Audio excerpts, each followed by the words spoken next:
एक गिरगाव आहे गिरगाव, तिथे ना मेट्रोचा प्रकल्प करायचा आहे. तर त्या लोकांनी काय सांगितले लोकांना की तुमची जेवढी जमीन जाईल त्याच्या दुप्पट तुम्हाला जागा मिळणार आहे, मोठे फ्लॅट. अहो बाई, मग मी काय म्हणते, असंच कर. समजा का तुम्ही 2 एकर जमीन घेतली तर मला आपला 4 एकराचा फ्लॅट दे ना मुंबईत, पाहिजे तर उपनगरात दे, बांद्र्या बिंद्र्यात. पाहे बांद्र्यात उपनगरात तुम्हाला जमीन पाहिजे 4 एकर. तुमची सगळी जमीन विकून जेवढा पैसा येईल ना तेवढ्या पैशात तुम्हाला बांद्र्यात फार फार तर एखादा संडास घेता येईल सुलभ हप्त्यानं. जे आम्ही उघड्यावर करतो ते विकत घ्यायचं आणि विकत घ्यायचं आणि आता संसार मागायचा उघड्यावर. मग मी काय म्हणते, बांद्रा मरू दे, त्यापेक्षा पुढे दे, पार बोरिवलीला दिली तरी चालेल. बोरिवलीत लोकायला राहायला जागा नाही, तिथं जनावर आणि माणसं एकाच नॅशनल पार्कात फिरकेत. तिथं तुम्हाला जमीन पाहिजे 4 एकर. मग गिरगावातल्या लोकांना कशी काय देताय? कसं आहे, गिरगावात मराठी माणूस राहतो आणि मराठी माणूस मुंबईत जगला पाहिजे, तो टिकला पाहिजे आणि गावातला खपला पाहिजे. तसं नाही, त्यांच्यासाठी आंदोलन करायला मोठमोठे पक्ष आहेत, आहे की नाही, संघटना आहेत. पक्षांना सांगा की जरा गावातल्या मराठी माणसाकडे पण लक्ष द्या. आम्ही काही लंडन वरून आलेलो नाही आम्हाला चले जाऊ करायला. म्हणजे काय विकास करायचाच नाही का मग? आता सांगा बरं तुम्ही. आमचं आयुष्य बकास करून तुम्हाला कसला विकास साधायचा आहे?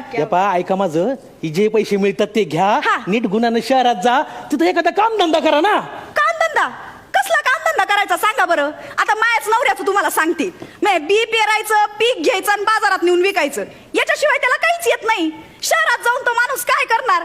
म्हणजे गावाकडं कुशल शेतकरी असलेला माझा नवरा शहरात जाऊन अकुशल कामगार होणार. मग तुमच्या मुलांना नोकरी देणार ना आम्ही इथं फॅक्टरीत? कसली? चौकीदाराची. म्हणजे जो खरा या जमिनीचा मालक आहे तो दुसऱ्या मालकाचा नोकर होणार.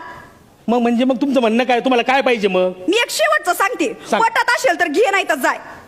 सांग आता काय. ये बघा, तुम्ही आमच्या जमिनी घेणार आणि तिकडं फॅक्टऱ्या उभारणार. मी काय म्हणते, त्या फॅक्टऱ्यांमध्ये आम्हाला पार्टनरशिप द्या. मी जितकी ज्या शेतकऱ्याची जमीन आहे तितकी त्या शेतकऱ्याची पार्टनरशिप. अडाणी लोक काय करणार बरं कारखानदार होऊन? मग काय झालं, होऊ दे की या अडाणीला पण उद्योगपती. असं नसतंय ते. तुम्हाला सांगितलं तेवढं करा. पैसे घ्यायचं, निघायचं. अरे देशासाठी, अरे देश एवढा मोठा प्रकल्प उभारतोय, एवढा विकास होतोय, त्याच्यासाठी तुम्हाला थोडासा त्याग करता येणार नाही? त्याग आम्हीच करायचा का? शेतकऱ्यांनी मक्ता घेतलाय का त्याग करायचा?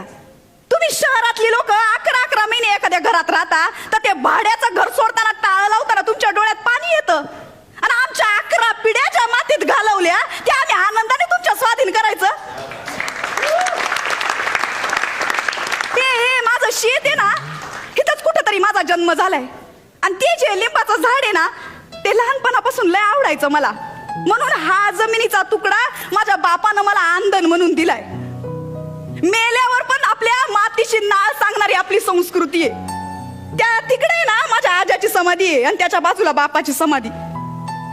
रात्री बेरात्री मी अशी इथून फिरते ना तेव्हा असं वाटतं बाप पाठीशी आहे. तिथं शहरात गेल्यावर कोण आहे पाठीशी? तिथं तर 70 वर्षाच्या म्हातारीला सोडत नाहीत. अहो आमचं सोडा, हा बघा समोर बसलेला माणूस इतकी वर्ष मुंबईत आलाय पण गावाशी नाळ तुटते का विचारा त्याला. अहो पण मग आम्ही तुमचं पुनर्वसन करू ना. 65 वर्ष झाली, 65 वर्ष रिफ्युजी कॅम्प बंद नाही झालेत. भाकरा नांगल कोय नावाल्यांच्या त्या विस्थापितांचं काय केलं तुम्ही? नाही मला माहितीये, आम्ही किती बी नाही म्हणलं ना तरी जबरदस्तीनं तुम्ही आमच्या जमिनी घेणार. आणि मला हे बी माहितीये की आम्ही कोर्टात गेलो ना तरी तुमच्या विरुद्ध काहीच करू शकणार नाही. तुम्ही आम्हाला देशोधडीला लावा आणि देशाचा विकास करा. पण एक गोष्ट माझ्या लक्षात आलीये, घरापेक्षा मोठा गोठा बांधून गाई बैल शेळ्या पाळण्यापेक्षा गेटच्या समोर इंग्लिश कुत्रा पाळणं ना हा तुमचा विकास आहे.